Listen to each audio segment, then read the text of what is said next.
Hey, what is going on, you guys? Welcome to CCxRC. In this video, we're going to be taking a look at the brand new Imars Imars dual charger. They sent this to me to do a review for you guys, kind of show you how it works. And so I've got a whole lineup of different batteries here that you can use with it, but it can charge 2 at a time. Based on the specs that I'm seeing on here, it'll do 15 amps if you do a single battery, and it can do 10 amps if you do dual batteries. So it has a higher rate if you only do one battery, and it lowers the rate. Still 10 amps, still higher than I charge most of my batteries at anyway. Also has the ability to do a 15 amp or up to 15 amp output. So if you have like tire warmers for your drag cars or race cars, or if you have an engine warmer, say for nitros, you could power it off of this as well. Or you've got an MOB audio speaker device that you use for your scale stuff, you could power that off of this. We're going to be taking a look at that in the video today. Imars sent this to me to show you guys some of the features of it and how it works.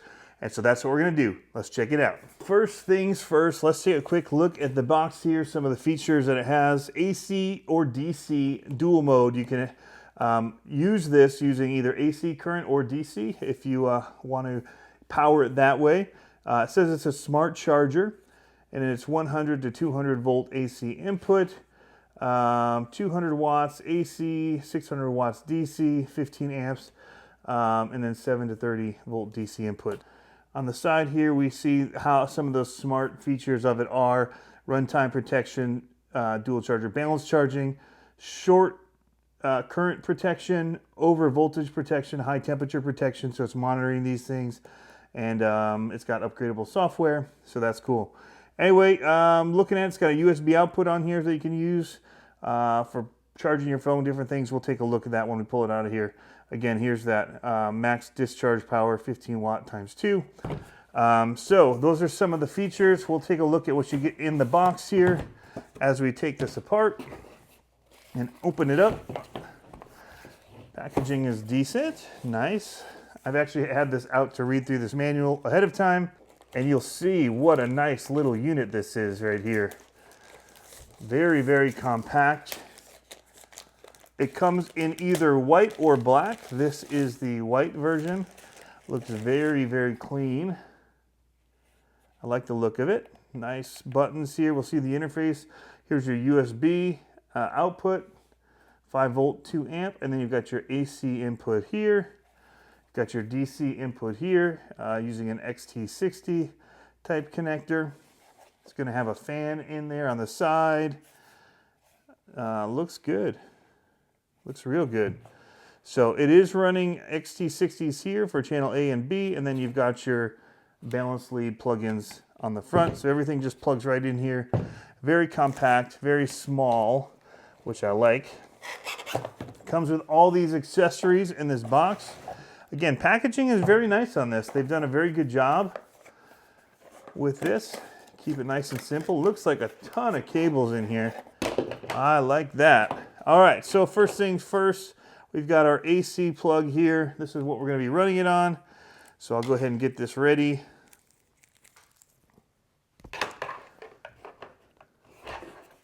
Just plugged into the side, like so. And I'll get power to this in a minute. It does have a USB to USB type adapter here. You've got different connectors to go to like a T-style plug or Dean's plug. So it's got the XT60 on one side, you plug into here, and then your battery side. So it's got 2 of those. It's got 2 of the EC3 or IC3 connectors. These are actually EC3. It will work with, and I have one here to show, the IC3 connector as well. That's what this is. It just won't use that smart feature that the Spectrum uses on their end for telemetry and all that. So we'll do a quick one of these, and then it also has the EC5, which would work with all of your batteries you might use for your Armas and low-C and some of the bigger vehicles you might run. These are Horizon type plugs. A lot of their products come with these plugs. There's a lot of other stuff like I believe Kyosho, yes, still uses a T-style plug, and Red Cat still uses this on some of theirs, so that is good to note that it has those options. Alrighty, here it is, plugged in, powered on, and you can see the nice display on here, the colors that they've got, the green, white, different shades of gray. And menu system, there's different buttons here that are raised up so you actually feel them. So that's one thing to notice right away, is it's very tactile. I've actually already gone through and I've changed it so it doesn't beep right now. So I should actually go back and change that parameter back because I have, you know, tested this out already and kind of went through some of the stuff. But if I go to system parameters in here, we'll put our volume back on, but we'll set it at medium. But you can hear they have it set up so that you can, one, feel the buttons, but also know what you're pressing based on the sounds. So these two right buttons have a very similar sounding click to them. But to get through to the different channels, you basically cycle through using this left button. You're able to cycle through what's showing on the bottom of each battery. So right now it says CHA, I'm in channel A. And that's where I'd come in when I have my batteries plugged in to charge them. So we'll show you that in a minute. But you can click through and look at the different settings of them as well when they're plugged in. Here's channel B. And hitting this button just one time will bring you into your task settings. So I'm in channel B because I was on channel B. If I'm on channel A, it'll come into the A settings and you'll be able to set up what you want to do. Quickly looking through them, the options you have are charge, discharge, storage, balance, external discharge, and digital power. Digital power is what you would use if you wanted to use tire warmers, or you have an engine warmer for a nitro, or you have your MOB audio and you wanted to power that. You could plug in through here. Instead of using a battery to power it, you would use this as your battery to power those devices while plugged in. So that's a pretty cool feature that it does have. Your battery types, you've got high voltage lithium, LiPo, lithium ion, I don't know what, life battery, and then you've got the NIM pack, nickel metal hydride. So target voltage of what you want your battery to be. Normally we do 4.2 volts. Cell count, and this will actually know it based on when you plug in your balance lead. If you have a balance lead, it should automatically change that for you. We'll see that in just 1 second, and then start your task or go back to this screen here. So there's several options with it that you can use.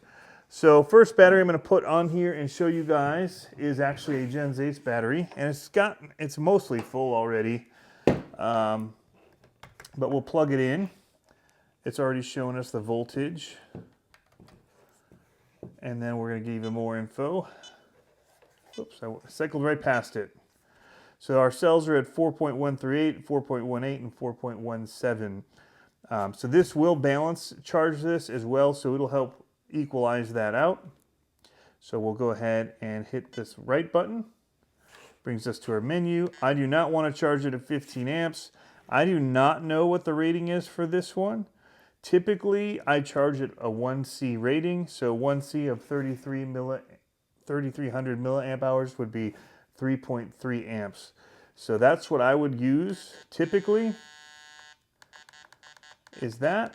And so we're going to go ahead and set that at 3.3. So now we're charging at that 1C rating. It's 3S, it knows that. I'm going to hit start task. It'll start charging and tell us. It probably won't even get up to that many amps because it's going to be doing some balancing here. So my guess is it's going to be using a little bit of a slower charge at this rate to do it. So when you have two batteries plugged in, it doesn't use the full 15 amp to one battery. So what it'll do is it'll charge one of them around 10 amps and the other one will get whatever seems to be the remaining amperage that it can give. That's at least what I've found so far in my testing. I'm going to go ahead and just charge channel B right now, and it's going to be up at that 15 amp range. While it does that, I'm going to go ahead and also plug in one of my smart batteries here by Spectrum, and I know it needs some charge. It's a 4S, but we'll see the amperage as it has to choose when it's powering two batteries. And then this isn't a negative, it's just that you're able to charge to, and it kind of cycles that power between the two as it's charging, where it kind of thinks it's needed. So you'll see it's up there, it's at 15 amps, maybe just a little over. So that's nice. I'm gonna go ahead and plug into channel A here. And then we'll start charging this 4S and we'll see the change. So I'm gonna select channel A, it's idle. They're at 3.9. And I'm gonna tell it I want it to go at 15 amps too. I really don't, but we'll go for it. I don't usually charge that high rate. I'd usually charge this at 5 amps. But we just want to see what it does with the splitting here. So this one's probably gonna get priority in channel A.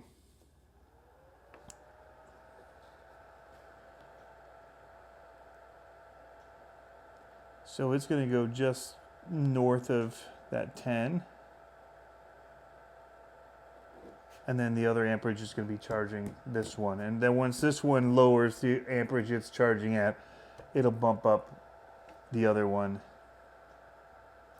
You can hear the fans working on it. It's good, keep it cool. But again, if you were to go to each individual battery, you can have it cycle through and look at the different settings of this, temperatures, voltage, wattage, all that. And so here in this screen is showing the resistance, 4.7, 4.9, 4.7. So there's the different features you can cycle through as it charges. All right, guys, there's a couple things I want to make sure that I point out before we wrap up this video. I've been all over the place doing these batteries, and as I'm editing, I don't know how I'm going to cut it, but I want to make sure that I point out a few things that I may have forgotten. So the first thing is we'll go into our menu, we'll choose one of these batteries, and the target count, I wanted to just show that you can manually choose how many cell LiPo it is. It does automatically select for most batteries. It can read the balance lead and set that right. I also wanted to point out that the 10 amp thing isn't a big deal, because if most of my batteries are 5,000 milliamp hours, it should be able to pull both of them at 5 amps, which is a 1C charge rating, which is what I would typically be doing anyway. So I'm going to go ahead and start this task. Noticing here, it says it's at 66% battery, and this little bar is kind of like showing you where it is on that percentage. I'm going to go ahead and go to channel B. I'm going to do the same thing with the 5 amp, and everything else on here is good. So we'll go here and we'll take a look at how it's charging these. But you'll see that you don't have to have one at a full 10 amps and the only one other getting a partial charge. You can be running them both at a nice solid 5 amp cycle, or maybe 6 amp, but it is once you go up to that 10 and above, it will prioritize to one battery and the other will charge at a lower rate.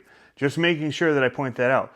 The 15 amps for something in this small of a size, and even doing the 10 when it's dual like it is pretty impressive, guys. So this is what I would typically charge most of my batteries at. Technically, these ones are 8,000 milliamp hours. So I could go in and adjust my current here and go up to 8, and you'll see that one of them will charge at 8 and the other will be just lower, but you're still getting a really decent rate on it. So let's go ahead and go in here, and we're going to adjust this up to 8 as well. So I was doing the extremes on most of my testing and showing, but I just wanted to show that how this will do it when it splits it between two like this. So you're going to get both of them up there about 7 amps. This one might climb all the way up to 8 amps.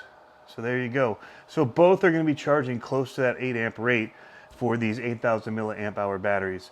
So typically the way that I charge my batteries is I take however milliamp hours these are 8,000, and I divide it by 1,000. And that's where I get my amperage rate that I want to charge at.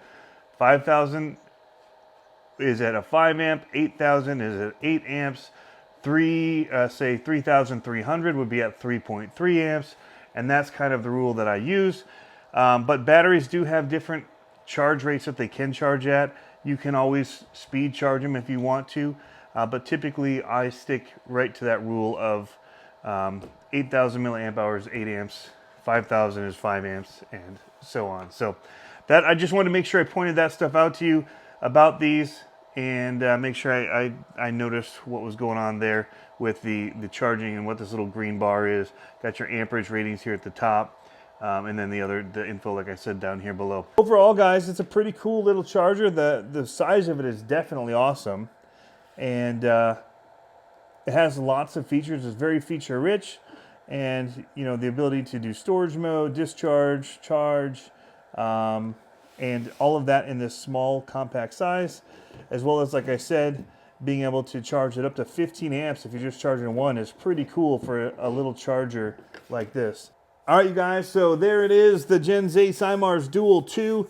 Quick look at it. I'll have links down in the description below where you can pick one of these up, see pricing, see features, all of that in case there's something that I didn't mention about it.